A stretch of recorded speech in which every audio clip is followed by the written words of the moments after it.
우리 다 같이 주님의 말씀을 높이 드시고, 주의 말씀은 내 발의 등이요 내 길의 빛이니이다. 아멘. 오늘 우리에게 주시는 하나님의 말씀은 시편 103편 13절 14절의 말씀입니다.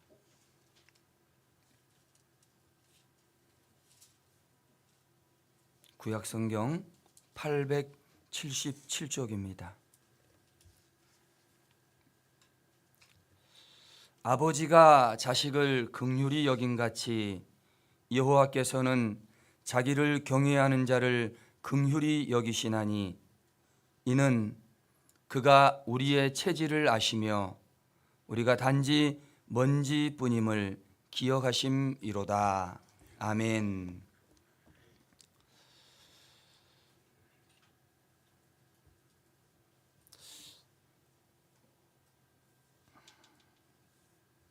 천재 미술가이면서 조각가였던 미켈란젤로는 태어나는 순간부터 유모의 손에서 자라났습니다. 그의 어머니가 너무 병약했기 때문에 아들을 돌볼 수가 없었습니다. 재밌는 것은 미켈란젤로를 돌보았던 그 유모가 그 남편이 석공이었습니다. 그래서 미켈란젤로는 어려서부터 망치와 정을 가지고 돌을 쪼면서 자라났습니다. 그런 영향으로 미켈란젤로는 탁월한 미술가이기도 했지만 그는 탁월한 조각가이기도 했습니다.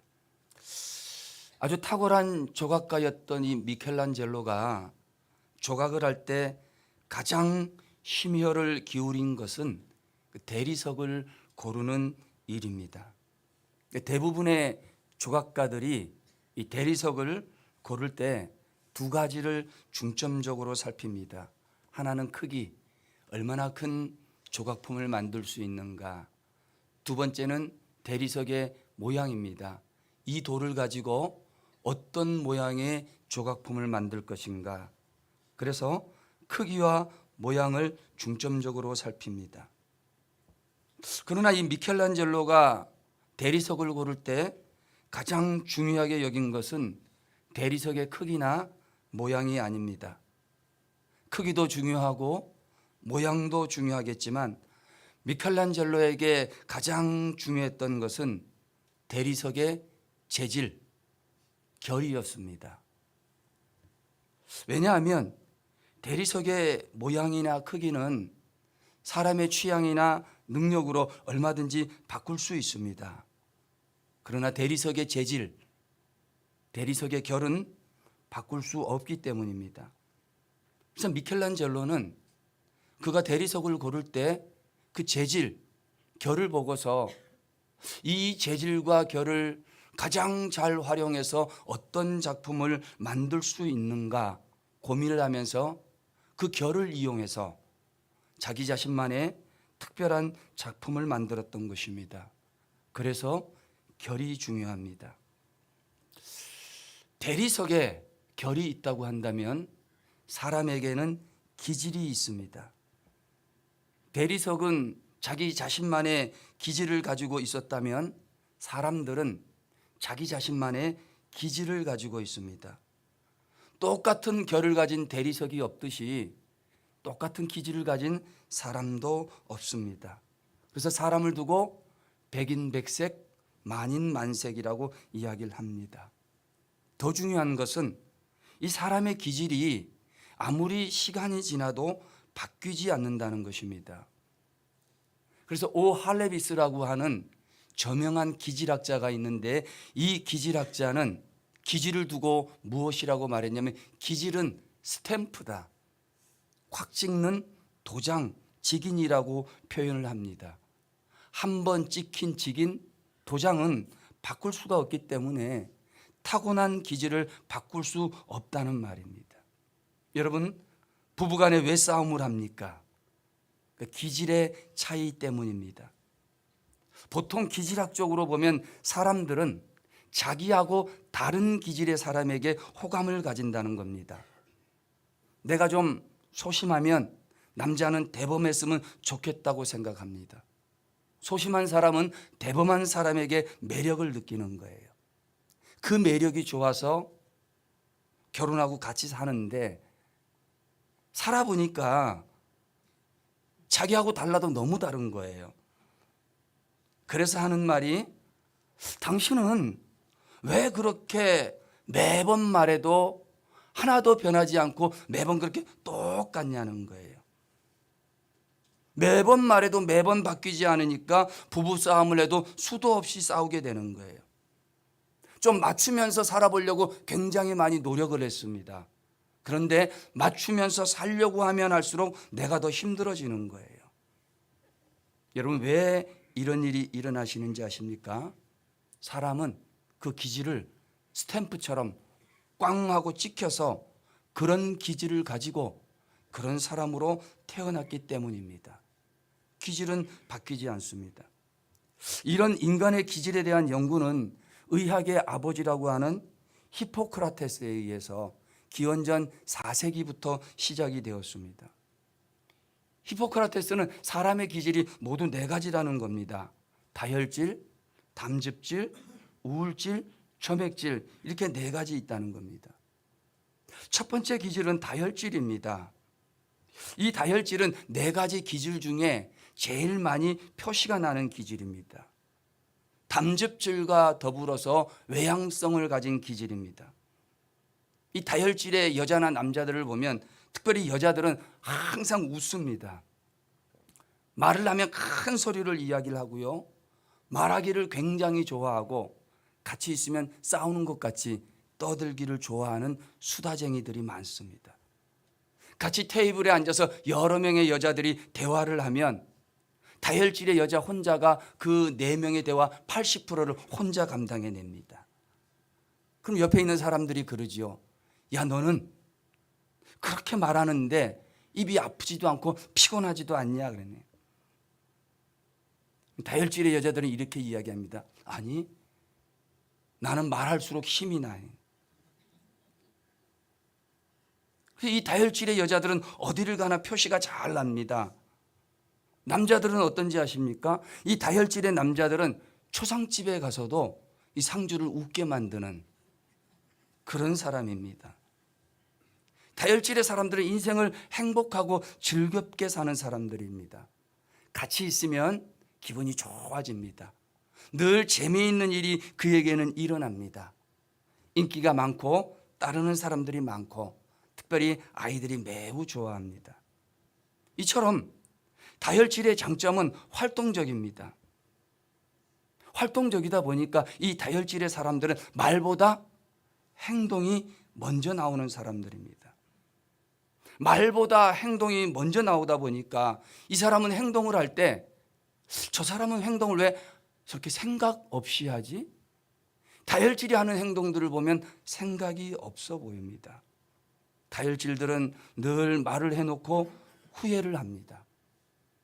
화를 내고 후회하는 대부분의 사람들은 이 다혈질이다라고 보시면 되는 거예요.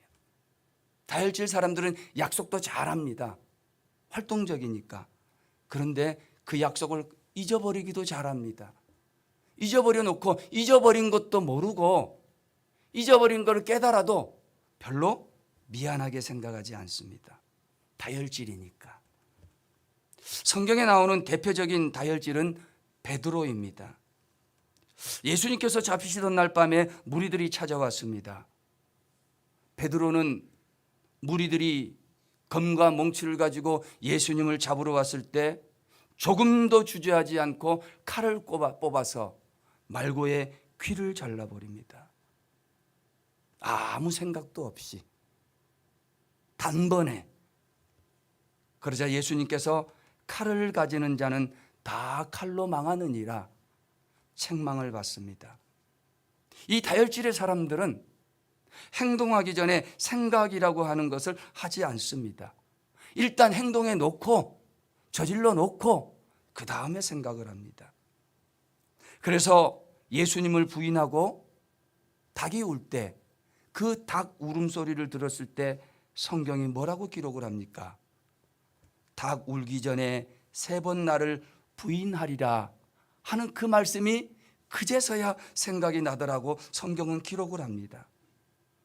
그래서 이 다혈질 사람들은 베드로같이 행동을 합니다.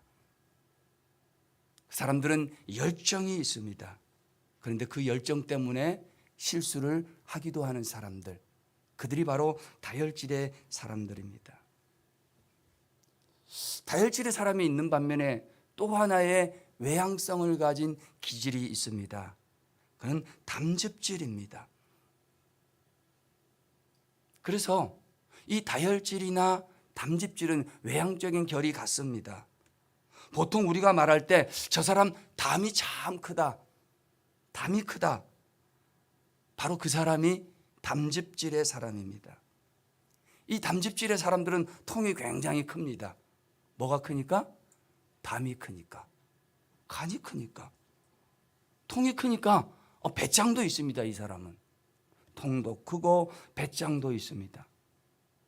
성공한 지도자들, CEO들을 살펴보면 이 담즙질이 많습니다.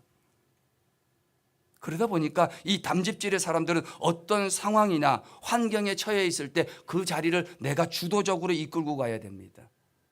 많은 사람들이 함께 모여 있을 때 그 자리를 주도적으로 이끌고 착착 일사불란하게 움직이는 사람이 있다고 한다면 그 사람은 담즙질의 사람입니다. 주도적이면서도 또 독립적입니다. 누가 시켜서 일을 하는 사람이 절대로 하지를 않습니다. 자기가 하고 싶어야 하는 사람들, 이 사람들이 담즙질 기질이 있습니다. 같은 외형적인 성격이긴 하지만 이 담즙질의 사람들은 다혈질하고 좀 차이가 있습니다. 다혈질 사람들은 활동적이고 사교적이다 보니까 야 우리 한번 모여야지 모임을 막 만들어요. 약속도 막 잡습니다. 우리 한번 놀러 가야지 분위기를 쫙 띄우는 사람들, 이런 사람들이 다혈질입니다. 어느 공동체나 이 다혈질이 있어야 분위기가 좋아지는 거예요. 그런데 이 다혈질의 사람들은 분위기를 막 튀어놓고 놀러 가자 약속 다 잡고 자기는 뭐 합니까? 잊어버리는 거예요. 자기는 안 가요. 그런데 담즙질 사람들은 한번 가자 그럼 진짜 가야 되는 겁니다. 근데 이 담즙질의 사람들은 다혈질하고 좀 틀려서 가도 그냥 가는 게 아니에요. 계획을 세워야 가는 겁니다. 근데 계획을 세우는데 어떻게 계획을 세우면 아주 열심히 계획을 세우는 거예요. 열심히 하는 거예요. 뭐든지. 뭘 하나를 해도 푹 빠지는 경향이 많습니다. 담즙들은. 담즙질이 노는데 한번 빠지면 푹 빠져서 놀기만 합니다. 이 담즙질이 일하는 데 빠지면 일에 푹 빠져서 일만 합니다. 그래서 이 담즙질 가운데 일 중독자들이 많다는 거예요. 이 담즙질들은 다혈질처럼 관계 중심적인 사람이 아니라 일 중심적인 사람 중심적인 사람입니다. 다혈질의 사람들은 선교 가서 일단 뭐도 좀 해야 됩니까? 관광도 좀 하고 놀기도 좀 해야 됩니다. 그런데 담즙질의 사람들은 무슨 소리 하는 거야? 선교 왔으면 뭐만 해야 돼? 선교만 해야 된다는 거예요. 일 중심입니다. 그런데 이 담즙질들이 일 중심에서 일 문제로 사람들하고 이렇게 충돌이 나지 않습니까? 이 담즙질 사람들은 관계가 별로 중요하지 않습니다. 뭐가 중요하냐면 일이 중요합니다. 어떤 좋은 관계성 속에 있다가도 일이 딱 하고 버려지지 않습니까? 이 담즙질은 관계보다 일이 중심이기 때문에 일 처리를 하는데 칼같이 착 하고 처리를 합니다. 딱 하고 잘라내는 거예요. 그런 사람들이 바로 담즙질 사람들입니다. 성공한 지도자들, CEO들이 많은 겁니다. 성경에도 이 대표적인 담즙질을 가진 사람들이 있습니다. 사도 바울입니다. 사도 바울은 대표적인 담즙질 사람입니다. 사도행전 15장 35절 이하의 말씀을 보면은 사도 바울과 바나바가 크게 다툽니다. 성경에 보면 심히 다투고 피차 헤어지니라 그렇게 기록을 합니다. 이 바울과 바나바가 2차 전도 여행을 떠나는데 바나바가 마가 요한을 좀 데리고 가자. 자기 조카 마가 요한을 좀 데리고 가자는 거예요. 근데 바울이 절대로 안 된다. 못 데리고 간다는 겁니다. 이유가 있습니다. 1차 전도 여행을 하는데 밤빌리아라고 하는 동네에 왔을 때에 이 마가 요한이 자기 더 이상 성경 못 따라다니겠다는 거예요. 힘들어서 나 더 이상 못 하겠다는 거예요. 그러면서 예루살렘으로 돌아가 버린 겁니다. 마가 요한은 중간에 포기하는 사람. 이런 사람하고는 일 같이 할 수 있다 없다? 이게 없다는 거예요. 다혈질 사람은 관계가 중요하기 때문에 그래도 다음에 데려갑니다. 그러나 담즙질의 사람들은 관계 중심이 아니라 일 중심이기 때문에 그런 사람 데리고 갈 수 없다면서 피차 힘이 다투고 둘이 싸우고 헤어지더라는 거예요. 근데 사실 바울이 바나바한테 이러면 안 되는 사람이거든요. 바울은 바나바에게 신세를 굉장히 많이 진 사람입니다. 이 바울에게 바나바가 어떤 사람이냐면 이 바울이 사울이었을 때에 회심을 하지 않습니까? 사람이 하나님을 만나면서 예수 그리스도를 만나고 180도 확 하고 뒤집어졌는데 사람들이 이걸 믿어주지를 않는 겁니다. 예루살렘 지도자들에서 좀 인정도 받고 그 사람들과 만나고 그래야 그 다음부터 하나님의 일을 할 수가 있는데 만나지를 않는 거예요. 믿어주지를 않는 거예요. 그때 바울을 지도자들에게 연결해주고 소개해주고 보증해주고 추천해준 사람이 누구냐면 그게 바나바입니다. 사도행전의 9장에 기록이 잘 되어져 있습니다. 그뿐만이 아닙니다. 이 바나바가 목회를 굉장히 잘하는 사람입니다. 권위자 아닙니까? 권위. 사람들을 잘 권면을 하고 잘 돌보면서 이 안디옥에서 바나바가 담임 목회를 하면서 아주 교회를 잘 일구어 나가고 있습니다. 사람들도 많이 모였고 교회는 부흥하고 있을 때에 이때 바나바가 누구를 떠올리냐면 바울을 떠올리는 거예요.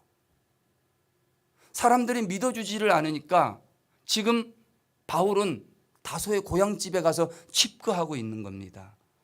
그때 그 5가지 찾아가서 그 변방, 복음의 변방에 있을 때에 나하고 같이 하나님의 일을 하자 끌고 와서 안디옥에 가서 공동 목회를 한 거예요.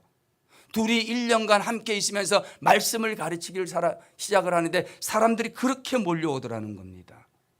여러분, 아무도 믿어주지 않을 때 자기를 추천해주고 보증해준 사람, 복음의 변방에서 썩고 있을 때에 데리고 와가지고 목회할 수 있도록 목회의 길을 열어준 사람, 그가 바로 바나바입니다. 여러분, 이 정도 관계면 이거 결별할 수 있습니까? 안 되거든요. 근데 성경에 보니까 심히 다투고 피차 갈라서더라는 겁니다. 관계보다 일이 더 중요한 담즙질입니다. 간혹 가다가 다혈질이 오해를 많이 받아요. 다혈질, 혈기가 많아서 뭐를 잘 내는 사람? 화를 잘 내는 사람. 그런데 여러분, 이 다혈질이 오해예요. 진짜 화내면 무서운 사람들이 누구냐면 이 담즙질이에요. 담즙질은 한번 화가 나서 왁 하고 화를 내면 그 사람 2번 다시 돌아보지 않을 정도로 무섭고 냉철한 사람. 다혈질은 뒤끝이 없어. 화를 내고 나서도 돌아서면 그거 잊어버려. 언제 그랬냐는 듯이 깔깔대면서 말 걷고 웃습니다. 그런데 담즙질은 절대로 그렇게 하지 않습니다. 담즙질은 뒤끝이 있는 사람들이에요. 3번째 기질은 어떤 기질이냐면 우울질입니다. 우울질. 다혈질이 오해를 많이 받는다 그랬는데 이 우울질도 오해를 많이 받습니다. 어떤 사람들은 이 우울질이라고 했을 때 이게 우울증인지 알아요. 전혀 다른 겁니다. 같은 게 아니에요. 단지 우울질은 말을 많이 하지 않습니다.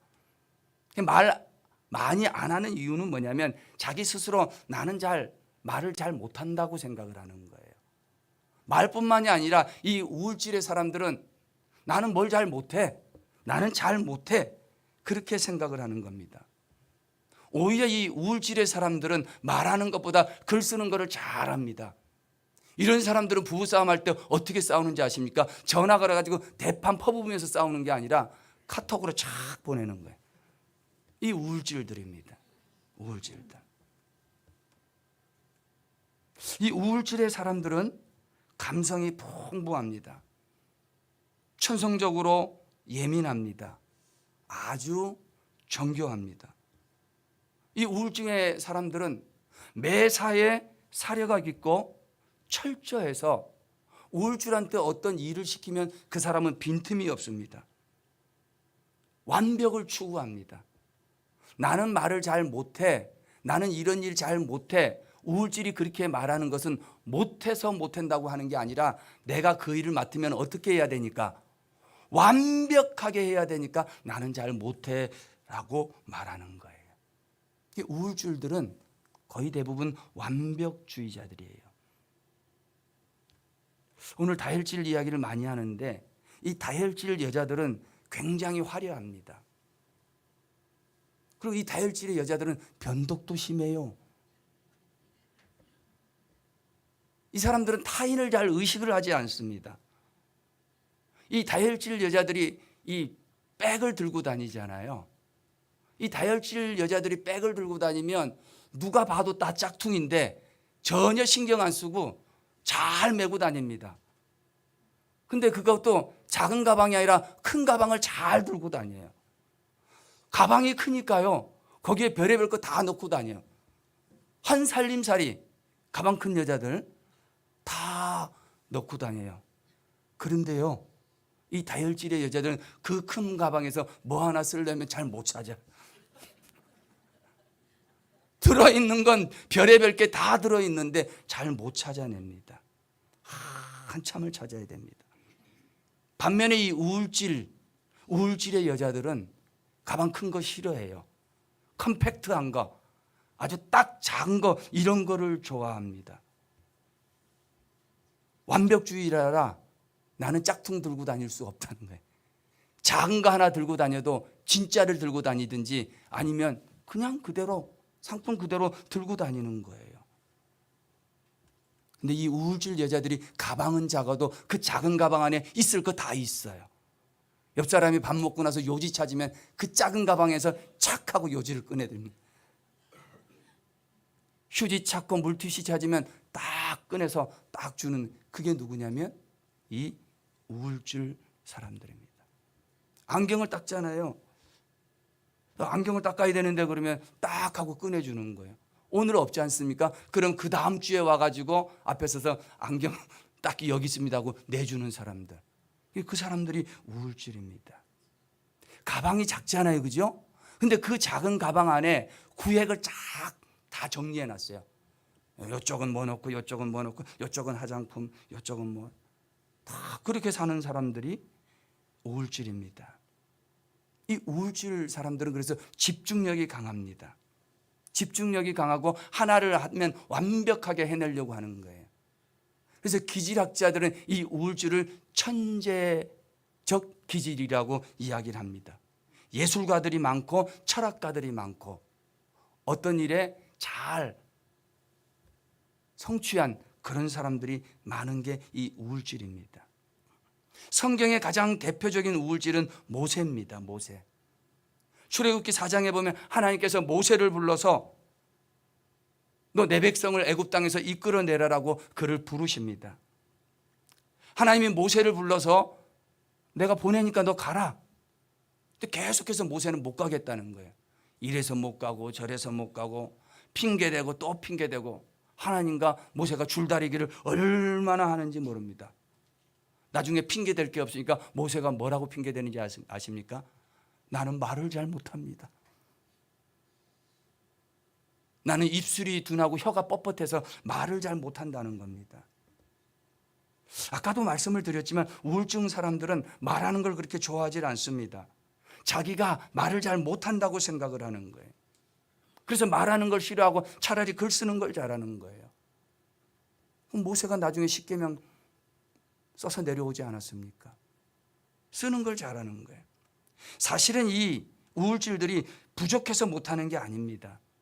내가 완벽하게 하지 않을 바에는 하지 않겠다는 거예요. 그래서 완벽주의자들이 많다는 겁니다. 좀 전에 광고를 하시면서 담임 목사님께서 회계감사가 있으니까 각 부서들 잘 받아라, 그렇게 광고를 하셨습니다. 이 우울질 사람들은 이 완벽주의자라 이 우울질이 회계를 맡지 않습니까? 우울질이 회계를 맡으면 10원짜리 하나 동전 하나 틀리지를 않아요. 저희 학교 다닐 때에 학창시절에 이 우울질이 회계를 맡지 않습니까? 나중에 검사한다고 가져와라 부장 집사님이 말씀하시면 가져오는데요, 10원짜리 따로 모으고 100원짜리 따로 모으고 1000원짜리 따로 모으고, 장부는 장부대로 영수증은 영수증대로 쫙 해가지고 가져옵니다. 이 어떤 사람입니까? 이게 우울질입니다. 10원짜리 하나 틀리지 않습니다. 그런데 다혈질이 이 회계를 맡으면 곤란해집니다. 다혈질은 숫자에 약해요. 다혈질한테 이제 물건 좀 팔아라 하면 잘 팝니다. 다혈질들은 말을 잘하잖아요, 그죠? 사교성이 좋으니까 다혈질은 생각했던 것보다 훨씬 더 많이 팔아요. 이문이 많이 남을 줄 알아요. 근데 동계산을 못해가지고 나중에 미쳐요. 이게 뭡니까? 이게 다혈질이에요. 숫자에 약한 거예요. 다혈질이나 우울질이나 이게 일부러 그러는 게 아니라, 우울질은 완벽주의라 그럴 수도 있지, 이게 안 통해요. 반면에 다혈질은 숫자에 약하기 때문에 그런 겁니다. 이게 우울질입니다. 마지막 네 번째 기질은 점액질입니다. 이 점액질은 우울질과 더불어서 내적, 내향적인 기질입니다. 특별히 이 점액질은 사람들과의 갈등을 싫어합니다. 갈등을 싫어하니까 갈등을 회피하든지 아니면 그 갈등의 문제를 잘 해결합니다. 그래서 이 점액질들은 좋은 게 좋은 평화주의자들이 많습니다. 점액질을 가만히 보면은 아주 조용합니다. 조용한데 가만히 있는 게 아니라 머리하고 눈이 샥 돌아가면서 상황 파악 다 합니다. 이 점액질들은 가만히 있는 것 같아도 상황 파악 다 하고 분위기 파악까지 다 끝내놓습니다. 그 다음에 이게 내가 나서야 될 자리인지 가만 주저앉아야 될 자리인지 이걸 잘 아는 사람들이 점액질입니다. 말을 하거나 행동을 할 때도 천천히 합니다. 그러다 보니까요, 이 점액질들은 사람들에게 신뢰를 많이 줍니다. 평화주의자지요? 잘 들어주지요? 그런 까닭에 점액질을 가진 사람들은 외교관들이 많고 협상가, 전략가들이 많다는 거예요. 근데 단점도 있습니다. 단점은 이 사람들이 분위기 파악을 잘하니까, 근데 자기의 말을 잘하지 않고 가만히 분위기 파악만 하고 있으니까 점액질들은 그 속에 뭐가 들어앉았는지 알 수가 없어. 이게 무슨 생각을 하고 있는지 알 수가 없어요. 이 점액질들은 자기가 100가지를 할 수 있으면 자기 능력의 한 60%, 70%만 발휘합니다. 점액질들이 자기 능력을 100% 발휘하면 사람들이 나를 잘하는 사람인 줄 알고 자꾸 일시키니까 빨리 돌아가거든요. 그러지 않습니다. 적당히 합니다. 그래서 좋게 말하면 평화주의자라고 말할 수 있지만, 이 나쁘게 말하면 무관심한 구경꾼 같은, 관람객 같은 사람입니다. 타인의 일에 너무 깊이 관여하려고 하지 않습니다. 이 점액질들은 자기의 감정 조절을 굉장히 잘합니다. 기분 나쁜 일이 있어도, 기분 좋은 일이 있어도 그렇게 드러나게 표시내지 않습니다. 그래서 때로는 냉철하게, 냉혹하게 보이기도 합니다. 성경에 나오는 가장 대표적인 점액질은 아브라함입니다. 아브라함. 이 아브라함은 족과 롯과 함께 하란을 떠납니다. 베델과 아이 사이에 이르렀을 때 그들이 가지고 온 식솔들과 짐승들이 너무 많습니다. 목자들 사이에 다툼이 일어납니다. 그때 아브라함이 어떻게 합니까? 네가 원하는 땅으로 가라. 네가 좌하면 내가 우하고 네가 우하면 내가 좌하리라. 이 아브라함은 평화주의자입니다. 평화주의자. 자, 이렇게 제가 점액질은 점액질대로, 우울질은 우울질대로, 담즙질은 담즙질대로, 다혈질은 다혈질대로 네 가지의 기질을 말씀드렸습니다. 전체적으로 살펴보면 제가 두 가지를 말씀을 드리는 겁니다. 하나는 기질이라고 하는 것은 대리석의 결과 같아서 잘 변하지 않는다는 것입니다. 그리고 기질에는 네 가지가 있다고 말씀을 드렸습니다. 자, 그러면 여러분들의 기질은 무엇입니까? 다혈질입니까? 담즙질입니까? 우울질입니까? 점액질입니까? 히포크라테스가 이 기질의 특성을 말할 때에 한 사람이 보편적으로 한 세 가지 정도 기질을 복합적으로 가지고 있다는 것입니다. 사람마다 차지하고 있는 퍼센트는 좀 다른데 대부분의 사람들은 7대 3대 1 정도의 퍼센트를 가지고 있다는 거예요. 내가 주 성향이 다혈질이면 다혈질 한 70%, 담즙질 한 20%, 우울질 한 10%. 조금씩 달라질 수 있습니다. 6대 3대 1이 될 수도 있고 5대 3대 2가 될 수도 있습니다. 다양합니다. 그래서 목사님들이 목회를 하다가 교인들을 바라보지 않습니까? 이 목사들이 교인들을 보면 저도 목회를 하지 않습니까? 참 교인들이 정말 다르구나 하는 생각을 합니다. 참 달라요, 여러분들이. 기도할 때 보면 기도하는 게 다르고, 찬양할 때 보면 찬양하는 게 다르고, 다혈질들은 소리 크게 내서 통성으로 기도하고 방언으로 기도하는데, 우울질들은 내 기도 소리 누가 들을까 봐 저쪽 기퉁이에 가서 꿍얼꿍얼대며 기도를 합니다. 다혈질들은 손을 높이 들고 할렐루야 하면서 찬양을 하는데요, 우울질들은 가만히 손을 얹고 그렇게 찬양을 합니다. 소리 크게 기도하면 저 소리 너무 시끄러워서 기도 못하겠다고, 좀 조용하게 해달라고, 방해받는다고 그렇게 이야기를 합니다. 제가 이런 걸 보면서 깨달은 것이 있습니다. 사람들은 자기 기질대로 산다. 예수를 믿어도 자기 기질대로 믿는다. 예수를 믿으면 말씀대로 믿어야 되는데 예수를 믿어도 자기 기질대로 예수를 믿는 거예요. 교회 와서 봉사를 하는데 봉사를 할 때도 은혜로 봉사하는 게 아니라 자기 기질대로 봉사하는 거예요. 잘 들으셔야 됩니다. 자기 기질대로. 근데 이게 문제가 있습니다. 사람들이 자기 기질대로 예수 믿고 기질대로 봉사를 하다 보니까 서로 부딪히는 거예요. 다혈질과 우울질이 부딪히는 거예요. 사람들이 서로 다른 기질이 부딪히는 거예요. 목사는 그 중간에 가서 해결하느라고 바쁘고 힘들어요. 피곤합니다. 여러분, 그러면 어떻게 해야 합니까? 그래서 중요한 것이 자기 자신의 기질을 아는 겁니다. 가끔 살다 보면 내가 어떤 말을 하고 어떤 행동을 해놓고 뒤늦게 후회질을 하지 않습니까? 내가 왜 그렇게 했을까? 아무리 생각해봐도 나도 내가 이해가 되지 않나요? 그래서 이런 노래가 만들어졌는지도 몰라요. 내가 왜 이러는지 몰라. 도대체 왜 이러는지 몰라. 그런데 여러분, 내가 왜 그런지, 도대체 왜 그런지 왜 모르는 것입니까? 그건 자기의 기질을, 자기 기질의 장점과 단점을 모르고 있기 때문에 그러는 겁니다. 자기의 기질을 알고 자기 기질의 장점과 단점을 알아야 되는데 그걸 모르면 평생 내가 왜 이러는지 몰라 그러고 사는 거예요. 자기 기질을 모르니까. 그뿐만이 아닙니다. 우리가 기질을 알아야 된다고 했을 때 그 기질을 아는 건 내 기질을 알아야 될 뿐만이 아니라 상대방의 기질도 알아야 되는 거예요. 내 남편의 기질도 알아야 되고 우리 총무님의 기질도 알아야 되고 목자의 기질도 알아야 되는 거예요.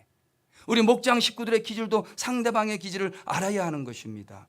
도대체 저 사람은 왜 저러는 거야? 예수를 믿어도 저렇게 믿어야 돼? 봉사를 해도 저렇게 해야 되는가? 이해가 안 될 때가 있습니다. 그러다 보니까 어떻게 되는지 아십니까? 오해를 하는 거예요. 오해를 하는 거예요. 저 사람이 나를 싫어하나? 내가 저 사람한테 뭘 잘못했나? 왜 이런 일이 벌어집니까? 똑같습니다. 상대방의 기질을 모르기 때문에 생기는 일입니다. 그래서 나의 기질을 알고 상대방의 기질을 아는 겁니다. 그런데 여러분, 살다가 보면 나도 내 기질을 알고 내 남편의 기질을 안다고 해가지고 문제가 안 생깁니까? 기질을 알고 살아도 문제는 발생합니다. 왜냐하면 대부분의 사람들은 자기 자신의 기질을 별로 좋아하지 않아요. 자기 자신의 기질에 만족하지 못한다는 거예요. 남의 기질을 보지 않습니까? 야, 저 사람은 참 좋겠다. 성격도 좋아, 말하는 것도 잘해, 인기도 많아. 남의 기질을 보면 그 사람은 정말 아름다운 금빛 재질을 가지고 태어난 것 같아요. 그런데 나의 기질을 보면 나는 흠집이 많아. 나는 단점이 너무 많은 걸 가지고 태어난 것 같습니다. 늘 이렇게 생각을 하다 보니까 그 사람은 자기가 좋아하는 사람을 흉내내 보기도 하고, 그 사람을 따라해 보기도 하고, 그 사람이 가는 미장원 나도 몰래 한번 가보고, 그 사람이 스타일이 그러면 그 사람이 입는 옷 나도 한번 사서 은근히 한번 입어보고, 그래도 만족하지 않으면 시기하고 미워하고 경쟁하고. 그런데 여러분,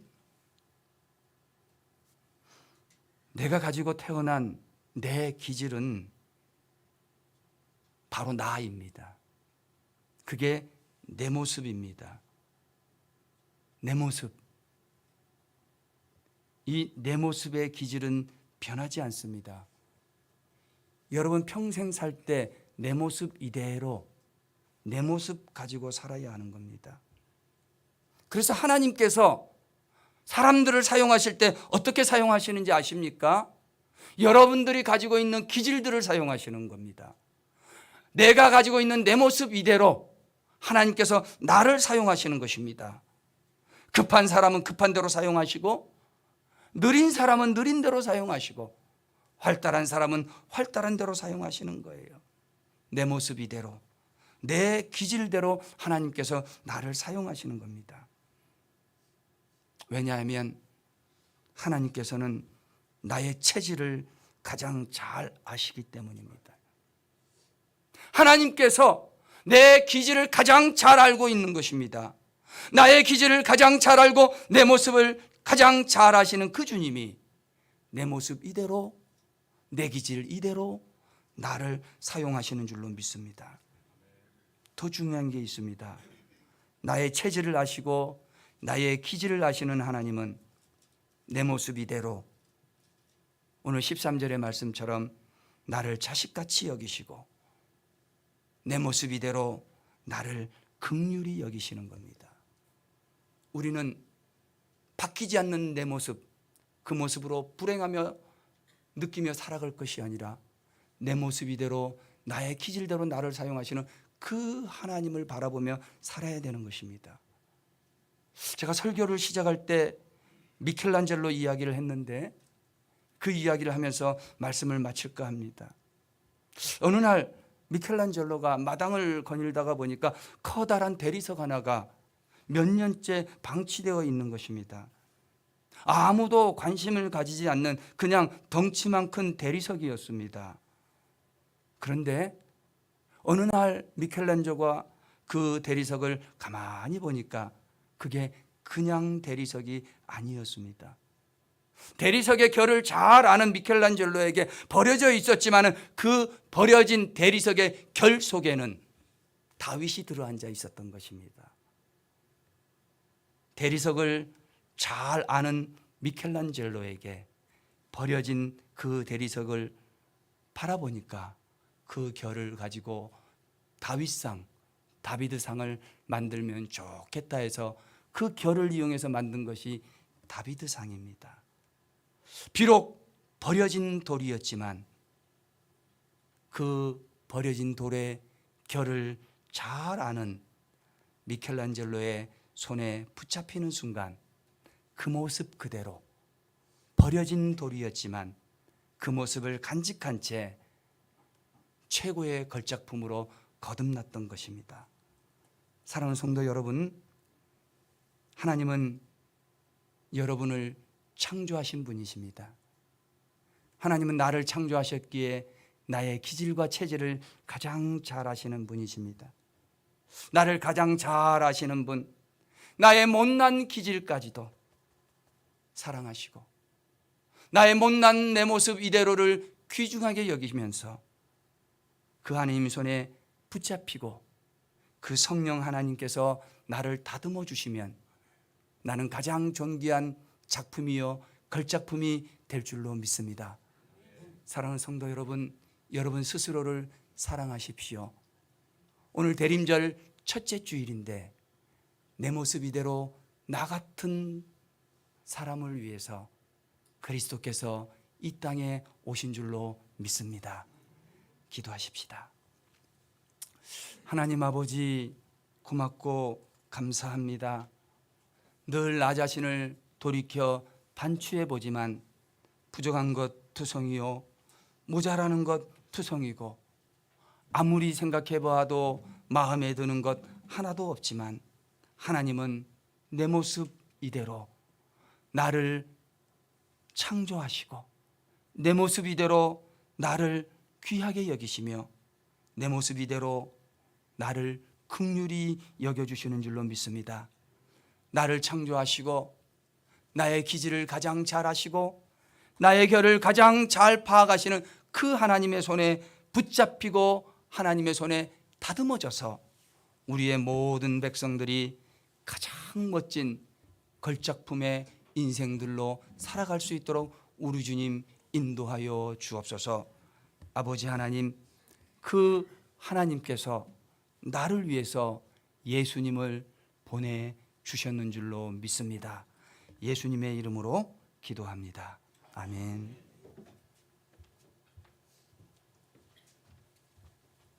찬송가 214장 다시 한번 부르시면서 성찬하겠습니다. 214장입니다.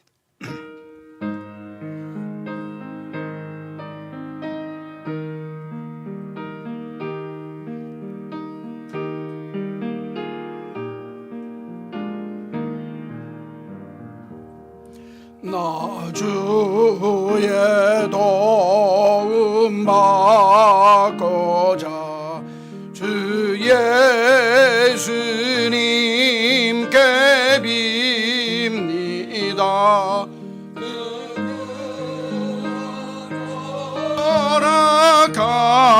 허락하시사 날 받아주소서. 내 모습 이대로 주 받아주소서.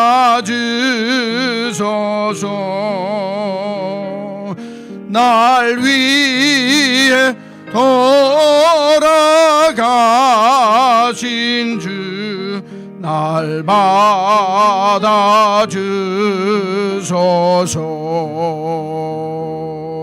큰 죄에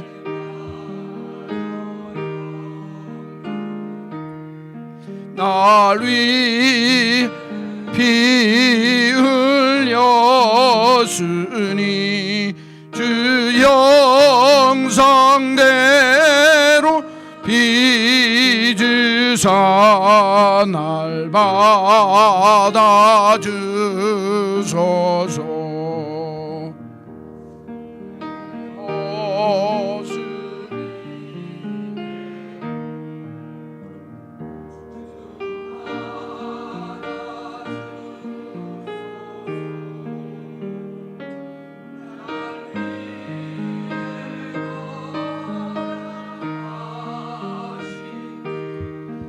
날 받아주소서.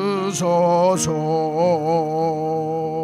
내 모습 이대로 주 받아주소서.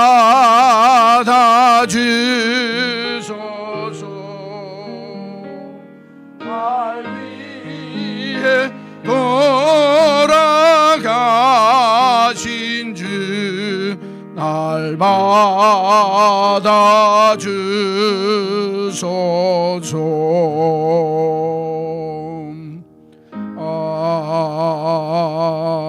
아멘.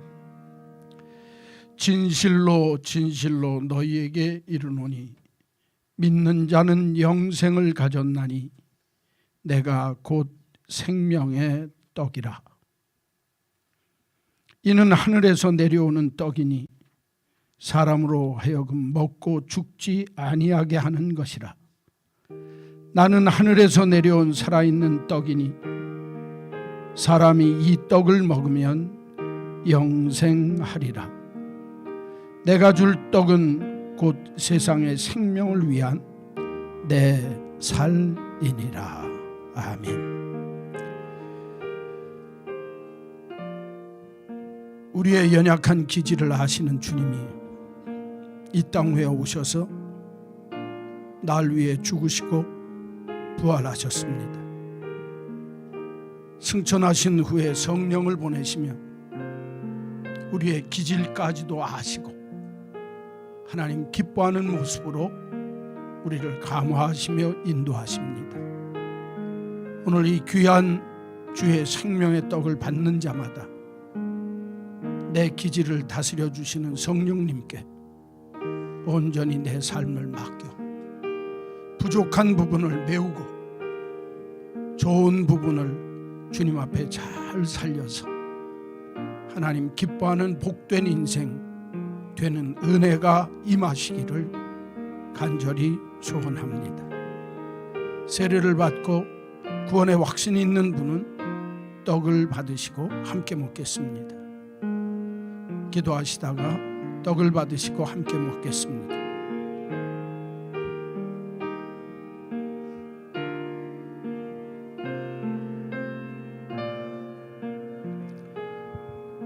사랑하는 성도 여러분, 오늘 주시는 이 떡은 내 삶을 변화시키는 생명의 떡입니다.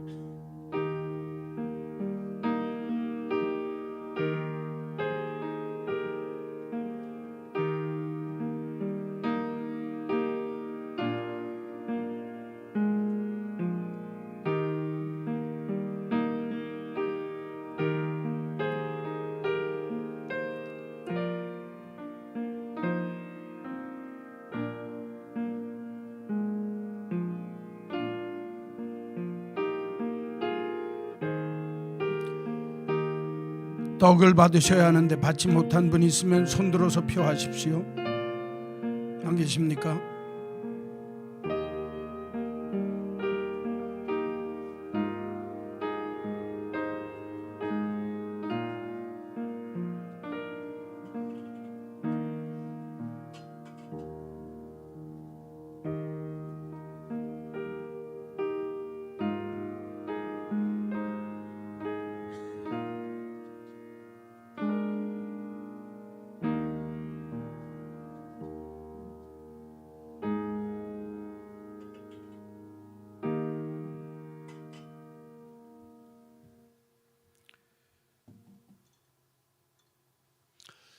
사랑하는 성도 여러분, 이 떡은 나를 가장 잘 아시는 주님이 날 위해 찢으신 주님의 몸입니다.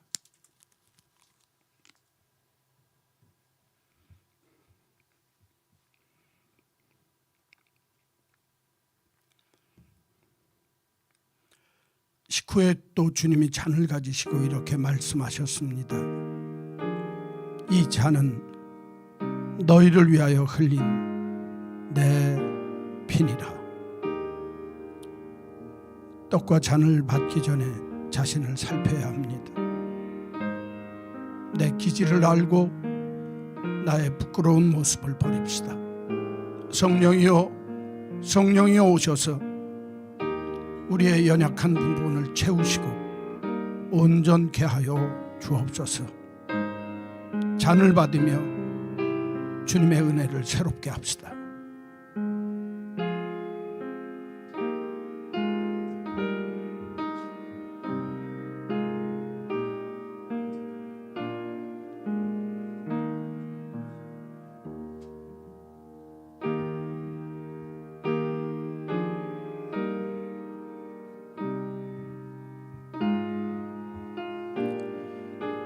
떡을 받으신 분만 기도하시다가 잔을 받으십시오.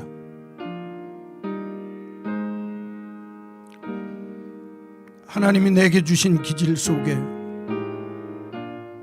이 못난 자아를 부끄럽게 하는 모습이 있다면 회개하십시오. 다듬으십시오. 나를 다듬어 주시는 성령님을 믿고 기도하며 하나님의 은혜를 체험하는 저와 여러분이 되시기를 간절히 바랍니다.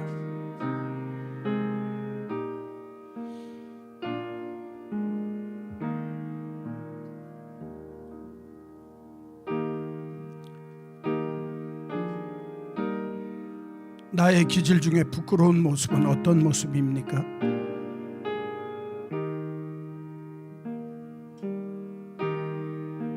나의 기질 중에 버려야 할 것은 무엇입니까?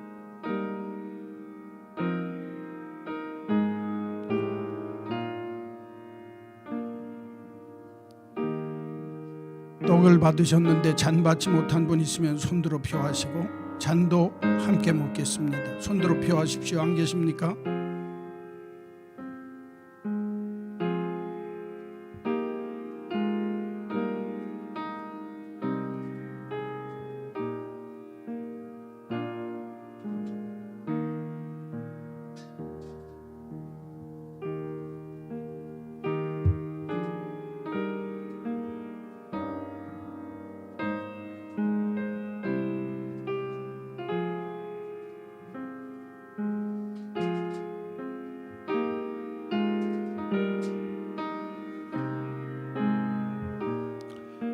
사랑하는 성도 여러분, 이 잔은 주님이 날 위해 흘리신 주님의 피입니다.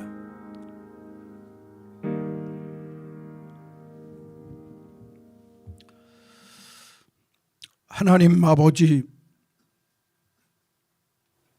우리의 체질을 아시며 우리를 긍휼히 여기시며 우리를 복되게 하시기를 원하시는 주님 앞에 이 23년도에 12월 마지막 달을 맞이해서 주님 앞에 귀한 성찬을 먹고 마셨습니다. 주님, 우리의 체질을 아시고 우리를 긍휼히 여기시는 주님이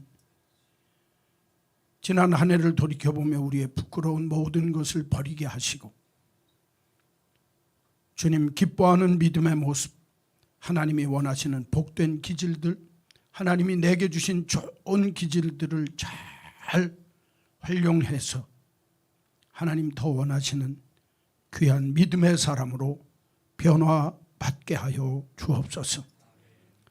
하나님이 내게 주신 기질이 삶의 결일지인데 성령께서 다듬으시고 성령께서 붙잡아 주셔서 버릴 것은 버리게 하시고 좋은 것은 취하게 하셔서 하나님이 기뻐하는 공동체, 하나님이 기뻐하는 믿음의 사람으로 우뚝 서 하나님을 위한 최고의 작품이 되는 믿음의 복된 신앙인 되게 하여 주옵소서.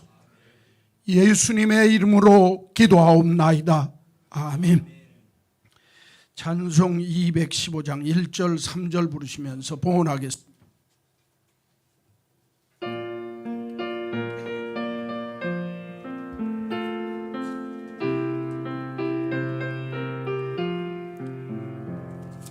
내 죄 속해 주신 주께 힘과 정성 다하니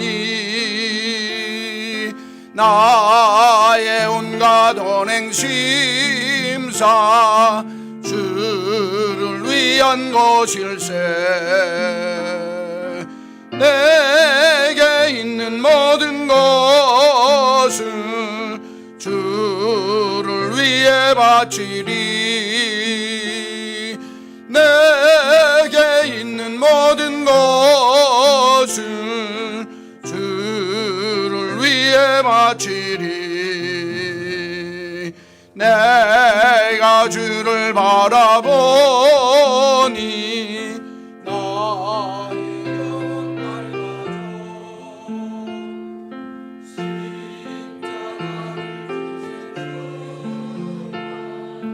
항상 바라봅니다. 십자가를 바라보며 주만 따라가리라. 십자가를 바라보며 주만 따라가리라.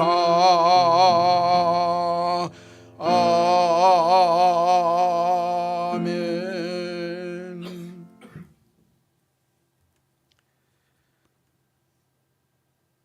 필요한 때 필요한 말씀으로 우리에게 역사하셔서 우리의 자신, 내 모습 주 앞에 다시 한번 확인하게 하셔서 23년도 12월을 통해서 우리의 믿음, 우리의 삶, 우리의 성격, 우리의 모든 삶의 정말 인격 자체가 하나님 기뻐하는 모습으로 한 단계 더 성숙해지는 은혜를 주옵소서. 기질을 알고 성령의 역사하심을 믿으며 하나하나 다듬어 내 속에 있는 것들이 주님 원하시는 최고의 걸작품으로 주 앞에 서도록 축복하여 주옵소서.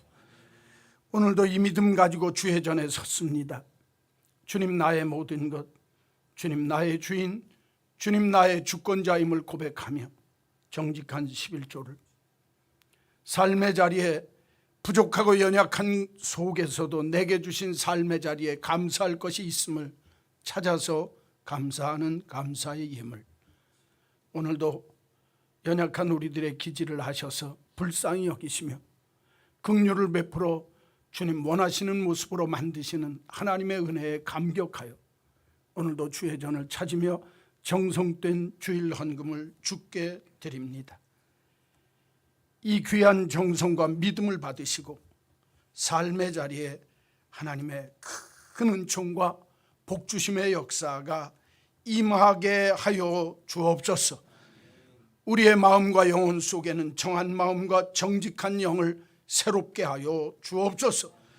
우리들의 삶의 자리에는 주의 뜻에 살게 하시며 주의 뜻대로 살게 하셨사온즉 우리 인생의 땅을 돌보시며 물을 대어 심히 윤택하게 하시고 하나님께서 우리에게 정말 예비하신 귀한 풍성한 추수로 넉넉하게 풍성하게 복되게 채워 주옵소서. 삶의 자리에 하나님의 복이 무엇인지 우리의 눈으로 보고 손으로 만진 바 되어 주께서 내게 주신 복락을 마음껏 받아 누리는 복락의 강수로 채움받는 그 큰 은혜의 역사가 삶의 자리마다 넘치게 하여 주옵소서. 예수님의 이름으로 기도하옵나이다. 아멘. 우리 구주 예수 그리스도의 크신 은혜와 하나님 아버지의 만극하신 그 크신 사랑하심과 성령님의 감동, 감화, 역사, 교통하심이 대림절을 맞이해서 주 앞에 내 모습 이대로 자기의 기질을 알고 성령의 다듬어 주시는 손길을 통하여 하나님 앞에 복된 걸작품 되기를 소원하는 한마음 온 믿음의 식구들 머리 위에 이제로 영원히 있을지어다. 아멘.